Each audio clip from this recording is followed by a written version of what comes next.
อ่าเอาถือเอาหิวเอาเนาะบ่ได้นอนที่นมๆจักเทื่อพี่น้องไอ้น้องมื้อนี้มีเสื้อตั้ง3เครือเลยพี่น้องเอ้ยน้องกระบาลหิวเอาน้ำมื้อนี้เจ้าบาทนี่ปึ๊บแบกได้บ่ปึ๊บจุ๊บจับนี่ก็เอา เอาให้เบิดจับ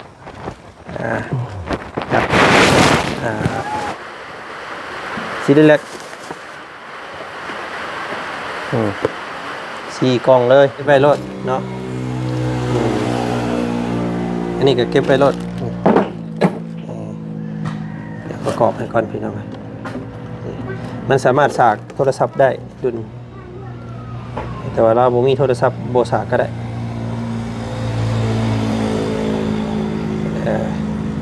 ปึ๊บนี่เนาะ200 บาทแจ้งบัดคืนนะฉากคะแนนให้มันถึกแดดเด้เอาเบิ่งเปิดเบิ่งก่อนพี่น้องนี่อ๋อหุ่งเลยพี่น้องไงนี่เนาะขอให้เอ่ยอยู่ดีมีแห้งขอให้ลำให้รวยที่อีตนคอยบ่มีอย่างเด้อเอ่ยก็ให้ลำให้รวยกว่านี้และก็ให้มีความสุขตลอดชีวิตซื้อขายยังก็มีให้แต่รวยให้ขอบใจแม่เพิ่นแน่ขอบใจเด้อสันขอบใจเด้อเอาอวยพรให้เพิ่นอยู่ดีมีแห้งเด้อสันอยู่ดีมีแห้งข้าวของที่มอบให้รวยอยู่ดีมีแห้งสาธุ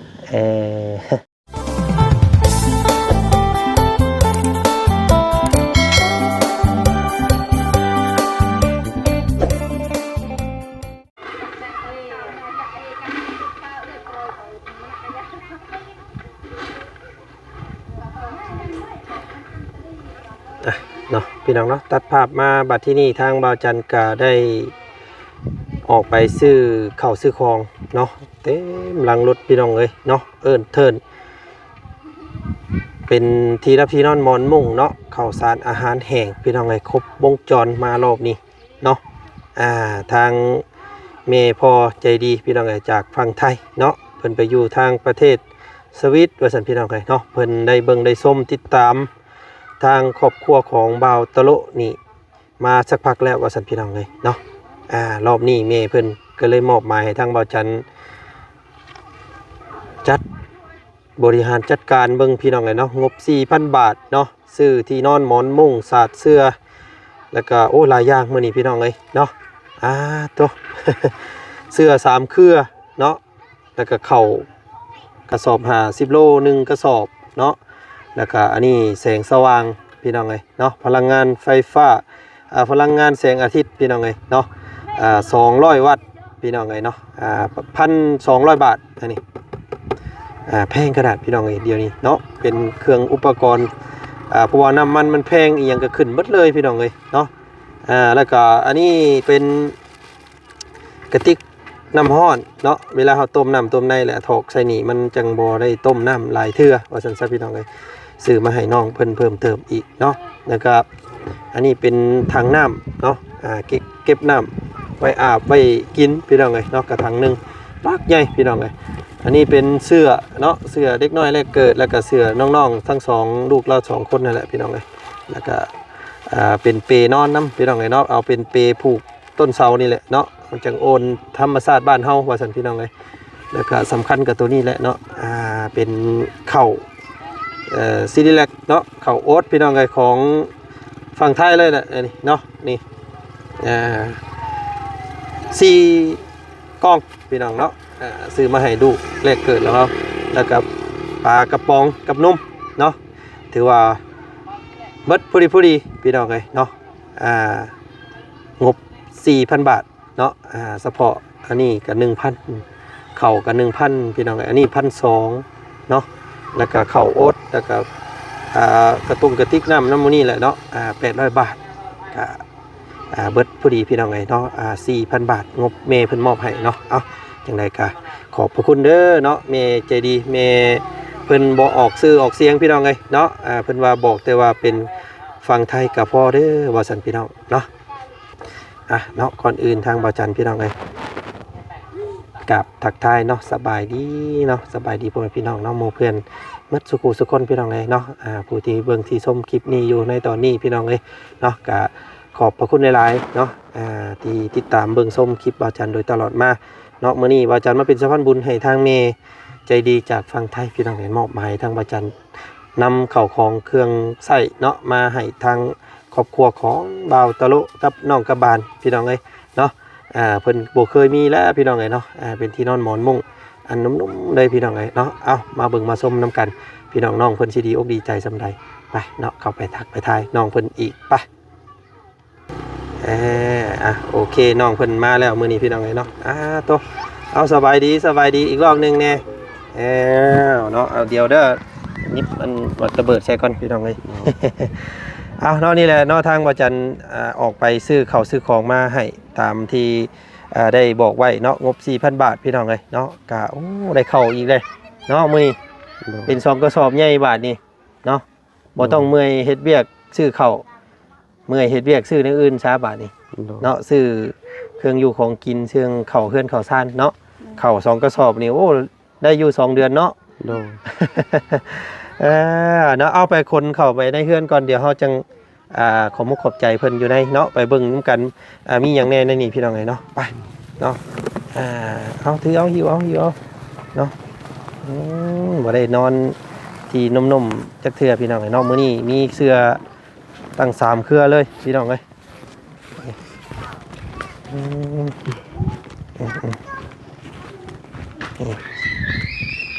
ได้เอาว่าป้าไปอันก่อนเด้อใบกลางเฮือนนี่แหละเด้อนี่ดอกอันนี้ก่อนนี่เนาะเดี๋ยวให้อันเพิ่นเบิ่งก่อนเนาะไปออกมาเอาอีกเอาให้เบิด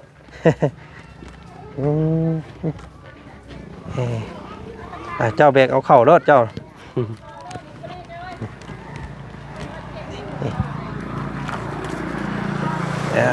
เนาะน้องกระบาลหิวเอาน้ำมูนี่เจ้าบาลปึ๊บแบกได้บ่ปึ๊บจุ๊บจับไปเอาได้จังมาหิวเอาอีกตัวนี้เอาเลยเอานี่ก็เอา เอาให้เบิด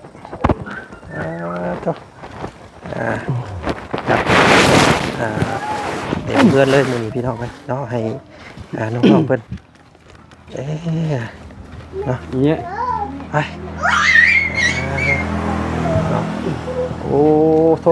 พี่น้องเลยเนาะเต็มอาญาบาทนี่เบิ่งโยหันมีอย่างเน่เนาะไปนั่งลูกเลยไปตะกู้ไปตะกู้เอาไปไหนไม่น่าตะกู้ตะกู้เบิ่งจัดเบิ่งก่อนพี่น้องให้เนาะมีอย่างเน่เสียงยังนี่เสียงพลได้นี่เนาะโอ้พลกับชีตกบาทนี่พี่น้องเอ้ยโธ่เบิ่งก่อนเนาะมีอย่างแน่เบิ่งเดี๋ยวจัดเบิ่งก่อนพี่น้องเอ้ยอุ๊บจุ๊บอันนี้เอาไว้ใส่น้ำอาบเนาะตักน้ำมาใส่ไว้น้ำส่วนหลายเอาไว้เฮ็ดน้ำอาบนี่แหละเนาะน้ำอาบล้างถ้วยล้างบวงเนาะเพราะว่าน้ำน้องเพิ่นมีกระตุกอันนั้นโยพี่น้องเลยกระตุกเอาไว้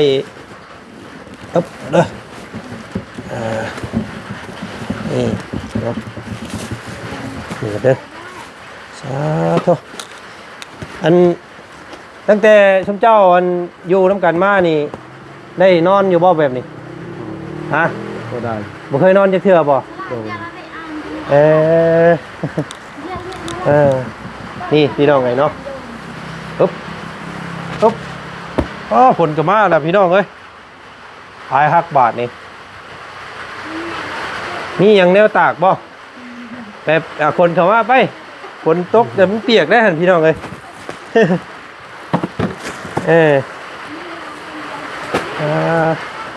ปุ๊บ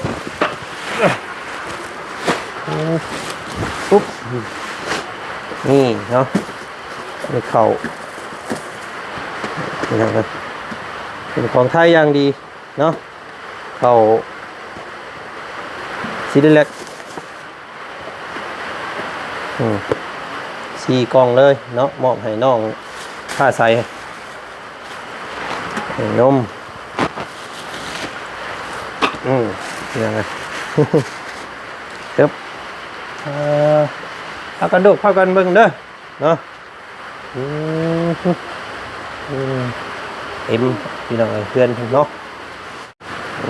ถ่ายเด็กน้อยลายบ่ได้ได้พี่น้องให้ทางซ่องเพิ่นปิดคอมเมนต์เนาะเอาเดี๋ยวเราเอาให้ได้ชุบเจ้าไปทางอื่นเด้อเห็นบ่โอ้เห็นนมเลยนั่นเด้อพี่น้องเอ้าไปทางอื่นไปลูกอ่ะ เราเจาะพุ่นวะไปเปล่า ไปทางอื่นได้ไปพุ่นเด้อไปพุ่นเด้อ เปล่ายวดไม่น่า พุ่นไปนั่งพุ่นไปนั่งพุ่น ห้อยมูดอันเปล่า ไปไปนั่งพุ่นเด้อพี่น้องเลยเนาะ เปล่าเราเจาะพุ่นวะเว้ย นี่เอ็มมาทั้งคืนพี่น้องเลยเนาะทางบาจันมาบอกรายละเอียดก่อนบาทนี่เนาะเบิ้งพี่น้องเลยอันน้องกระบาลเจ้าว่านี่มันแตกว่าของเจ้านะแตกแล้วติอันนี้ซื้อมาให้ใหม่เด้อต้มน้ำแล้วก็เอาห้อยใส่นี่คือเก่านี่พี่น้องเวลาทรงเข่าทรงยังให้ลูกมันจะง่ายเนาะจะบ่ได้ต้มน้ำเรื่อยแล้วก็พยายามบ่ให้มันตกพื้นถ้ามันตกพื้นมันตกมันกระแทกแห้งๆแบบนี้ดูสิมันแตกเนาะมันเป็นแก้วอยู่ข้างในเข้าใจบ่เอาพยายามบ่ให้มันกระแทกพื้นแห้งเนาะเด็กน้อยเด็กหยังเพิ่นบ่ให้มันทิ่มแห้งที่แบบสิบ่ให้ทิ่มเด้อแบบนี้บ่ให้เฮ็ดเนาะมันสิแตกพี่น้องนะอันนี้เพิ่นแม่เพิ่นซื้อมาให้ใหม่อีกแล้วเนาะเอาไว้ใส่เด้อแล้วก็เข้าเนาะเข้าลูกสาวเจ้า4กล่องบาดนี้โอ้ยกินหลายฮอดจักเดือนนึงบ่ฮอดบ่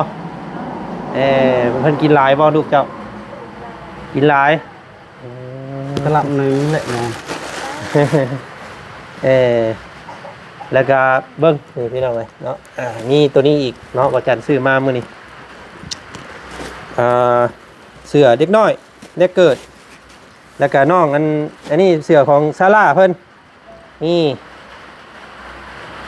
ตัวงามๆโลดนี่พี่น้องชุดอันนี้ของซาร่าเนาะอันนี้ของมีนานี่พี่น้องเนาะพอดีบ่สำพอดีเลยเนาะลูกเจ้าเนาะแล้วก็อันนี้เป็นแรกเกิดเลยตัวนี้พี่น้องไงอันนางน้อยเพิ่นนี่เป็นเสื้อใส่สบายๆเนาะ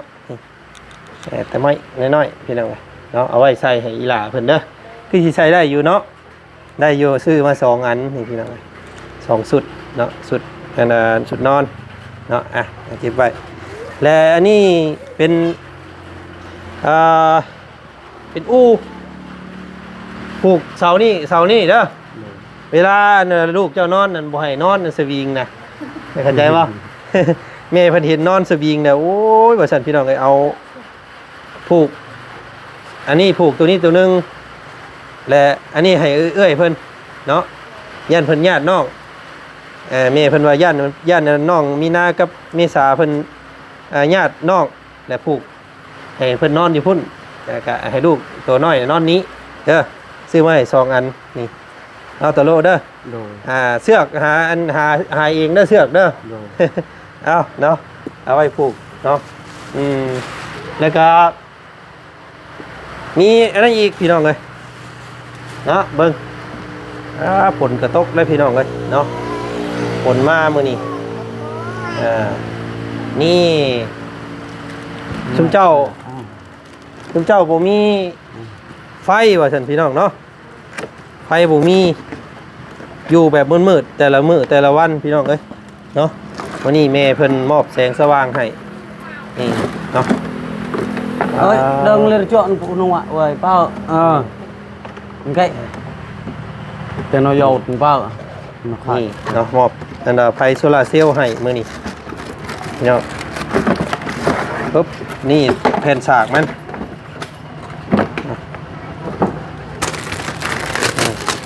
จะเฮ็ดเป็นบ่เคยมีบ่เคยเด้อเนาะสิประกอบให้น้องเพิ่นบ่เคยเฮ็ดเนาะ เอ่อเขาว่าเป็นไปได้นะเอาขึ้นไว้ทั้งหลังคาพุ่นแผ่นตัวนี้เจ้าขึ้นได้บ่หลังคา เอาขึ้นไปป้าไว้หลังคาพุ่นมันจังแดดเบิดมือเด้หากอันไว้มื้อหน้าเจ้าจังเอาขึ้นเองก็ได้อันนี้ไอ้ประกอบไว้ให้ก่อนเนาะเอาแต่แผ่นนี้มันนี่ขึ้นไปข้างไว้เทิงพุ่นแต่เอาตัวนี้ไว้ห้อยไว้เสาไปเสานี่ก็ได้นี่เอาแถวๆนี่แหละนี่เนาะมันก็เด้อไอ้สิประกอบให้มันอันแบบ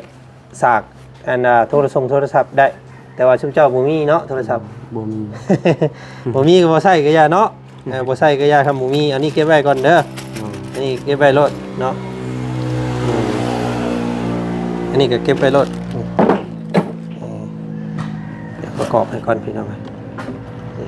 มันสามารถสากโทรศัพท์ได้ดุลแต่ว่าเราบ่มีโทรศัพท์บ่สากก็ได้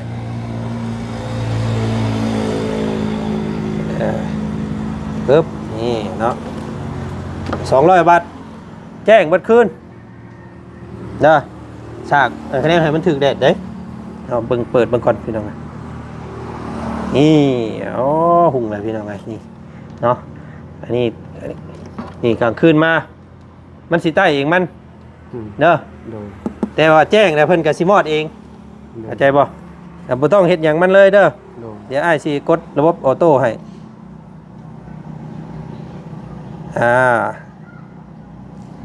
นี่โอเคคำมาแล้วเพิ่นสิใต้เองเนาะบ่ต้องบีบอย่างสักอย่างแจ้งแล้วเพิ่นสิมอดเองเด้อมีแต่เฮ็ดได้ก็ได้ให้มันถึกแดดเอาแต่ตัวนี้ถึกได้บ่เอาตัวนี้บ่ต้องเอาออกเนาะ เอาไปห่อยไว้ผาเจ้าอยากปิ้นไปทางไหนเจ้าก็อันนั้นก็ได้เบิ่งสมมุติว่าเบิ่งก็เด้อเนาะเจ้าสิห่อยไว้ที่นี่ก็ได้เจ้าสิห่อยไว้หั่นก็ได้คะแนนอย่าให้มันตกเด้อเดินแล้วปนุอะเว้ยเปล่าเลยสลาเปล่าเลยกันเลยไอ้เปล่าเลี้ยวไข่ได้มื้อมีแต่ปลางานนั้นนี่อันนี้ขึ้นไว้หลังคาเนาะหรือว่าเจ้าสิเฮ็ดอะไรก็ได้บ่ให้มันถึกแดดนะเด้อบ่ให้เด็กน้อยเหยียบบ่ให้เด็กน้อยนั่นได้มันเพเด้อทำให้เด้อเพิ่นซื้อให้เด้อน้องเด้อเนาะเอานี่พี่น้องให้น้องมอบแสงสว่างให้มื้อนี้แล้วก็ที่นอน3อันเด้อที่นอนเนาะให้เจ้าปูสาดปูหยังได้กลางคืนเอาไปปูเนาะพากันนอนเด้อนี่ปูแล้วก็บัดเวลากี่ว่าสิซื้อตัวเป็นนอนน้ำกันฮะแต่ว่าย่านชุบเจ้ารักษายากก็เลยซื้อตัวนี้มาให้มันพอตัวนี้มันพับได้เนาะเวลาตื่นนอนมาเลยพับไว้มันจังรักษาง่ายเนาะมามื้อหน้าให้เห็นเด้อ ให้เห็นปูเด้อเนาะบ่เอาไปเฮ็ดได้ไปเสื่องไว้อยู่เทิงอยู่ยังบ่เฮ็ดเด้อเอาไว้ใส่ปูให้ลูกอันนึง2อันชุมเจ้าอันนึงแล้วก็เมียอันนึงผัวอันนึงเนาะอันนั้นเอาไว้ใส่น้ำอันนี้ข้าวลูกเนาะอันนี้ปลาป๋องเอาไว้กินกับข้าวอันนี้เป็นข้าวสารเนาะ50 โลอันนี้เป็นติ๊กน้ำห้อนเนาะก็ครบพอดีพี่น้องเอ้ยงบ 4,000 บาทเนาะเบิดสำนี้ได้สำนี้พี่น้องเนาะก็ถือว่าได้หลายสมควรเพราะว่าตัวนี้มันแพงตัวนี้อันนี้1,200เสื้อเนี่ย3อันนั้น1,100เนาะเข่าก็ตีไป1,100อันนี้ก็กับอันนั้นก็800เนาะก็พอดี 4,000 พอดีเนาะก็ติดตามเบิ่งอันนี้อย่าลืมเด้อน้องเด้อตัวนี้รักษาเด้อเนาะเอาออกไปตากความจริงนะเอาขึ้นไปข้างไว้รถนี่เอาขึ้นมุมนี่แล้วก็ปะไว้หลังคาผมเนาะปะไว้รถมันบ่ปิวหรอกพี่น้องเอ้ยให้มันถึกแดดแล้วก็คำมาเพิ่นสิใต้เองโอ้ยบัดนี้แหละพี่น้องเอ้ยลูกสาวสิเห็นหุ่งเนาะกลางคืนมาอยู่มืดมิดหลายเทื่อหลายมื้อเลยเนาะอีดีบ่ว่าบ่ได้เคยนอนเทื่อนี้จักเทื่อบ่เคยนอนจักเทื่อบ่เคยเลยบ่าวจันก็เฮ็ดบ่ดอกกระบาลบ่เคยจักเทื่อบ่มาได้ก็มีแต่พานอนได้สิลูกหัวบ่พี่น้องเอ้ยเนาะทำให้เอาเด้อซะเนาะพี่น้องเนาะเพิ่นซื้อมาให้เป็นเสื้อนอนงิ้วบ้านเฮาอย่างดีพี่น้องเอ้ยเนาะก็ ดีอกดีใจน้ำน้องเพิ่นที่ว่าได้เข้าของใส่ในมื้อนี้ก็ถือว่าหลายสมควรเนาะพี่น้องเนาะมีแต่พูดแรกสับพี่น้องเลยฝากเนาะฝากให้น้องทั้งสองพี่น้องเลยเนาะขอมุกขอบใจเพิ่นเด้อเนาะขอมุกขอบใจทางอันเมพี่น้องเลยเมใจดีเนาะเมจากฝั่งไทยเด้อเพิ่นบ่ให้เอิ้นซื้อเอิ้นเสียงเพิ่นก็ย่าว่าซั่นเนาะเข้าของทั้งหมดทั้งมวลนี่ก็เป็นของจากเมใจดีจากฝั่งไทยเนาะเพิ่นไปอยู่ทางประเทศสวิตพี่น้องไงเนาะเพิ่นมอบหมายทางบ่จันมามอบให้ชุบเจ้าเนาะเอามีแต่พากันนบมือขึ้นเนาะขอบมุกขอบใจโอ้ยใช่พรในเพิ่นแน่เนาะขอบใจหลายๆเอ่ยพังไทยขอให้เอ่ยอยู่ดีมีแห้งขอให้ร่ำให้รวยที่อีตนคอยบ่มีหยังเลยเอ่ยก็ให้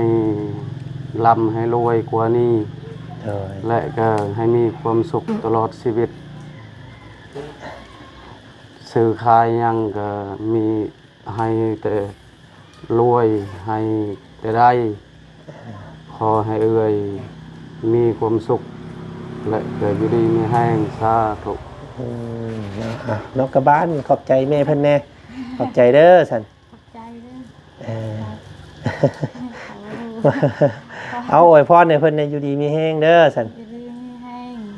เข้าของที่มอบให้รวยมีแห้งสาธุพี่น้องไงเนาะสำคัญคือตัวนี้เนาะรักษาให้ดีตัวนี้ไฟนี่พี่น้องไงเนาะมันจะได้เห็นหุงเห็นเทืองยามค่ำคืนเด้อเนาะยามดูให้ยุกเอวก็พอได้เห็นขี่แคบแมงงอดเนาะอันนี้รถแปลนเติดอยู่พี่น้องในเฮือนชานก็โอ้เนาะเพิ่มซีซั่นให้มื้อนี้เนาะเป็นที่นอนข้าวกินพี่น้องไงแล้วก็ข้าวทั้งข้าวกินพ่อแม่ข้าวกินลูกเนาะแสงสว่างยามค่ำคืนพี่น้องไงหามุมห้อยไว้ให้ดีเนาะบ่ให้มันเด็กน้อยถึงเด้อยันเด็กน้อยอันว่าดึงยันเด็กน้อยจองตกแตกแล้วมันเพแล้วได้ตัวนี้เนาะเด็กน้อยเหยียบนี่ก็แตกนี่ก็แล้วแหละพี่น้องเด้อเนาะรักษาเอามีแต่หามุมสูงๆเอาไม้เสียบไว้นี่ก็ห้อยไว้นี่อันนี้มันแล้วก็เอาตัวนั้นออกไปตากไว้โอ้สิเฮ็ดได้เด้พี่น้องตากไว้มุมสูงๆได้นี่เนาะเบิ่งให้น้องเพิ่นก่อน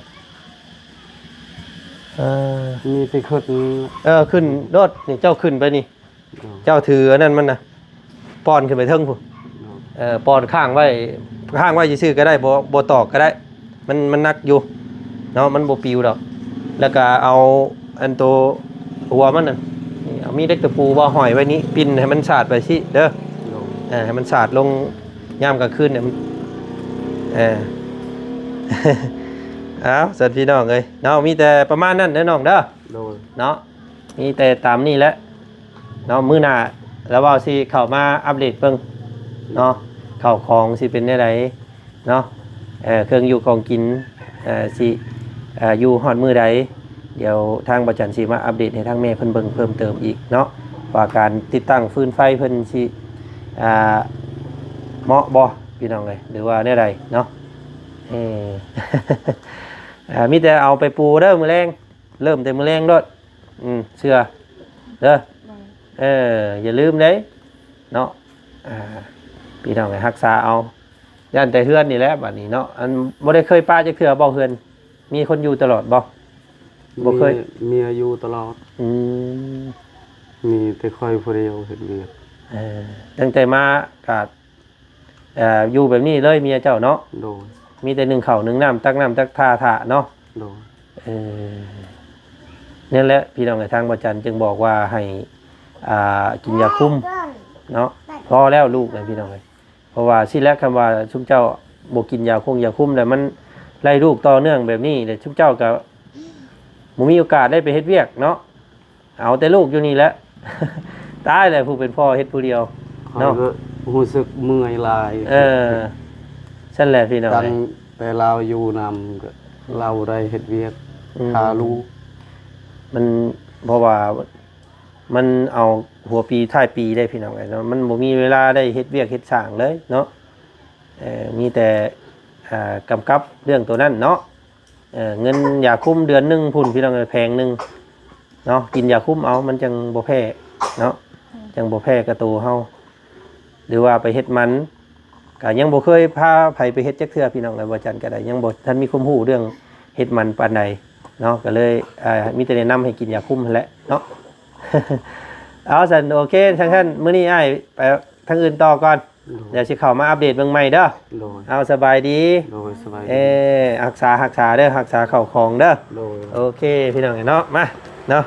เอาไปปูแล้วให้ลูกนอนเด้อเนาะพี่น้องเอาอันนั้นก็หาเสือกมาผูกให้ลูกนอนเนาะไปเดี๋ยวพี่น้องกันนี่แต่ประมาณนี้เนาะทางครอบครัวของบ่าวตะลุเนาะน้องกระบาล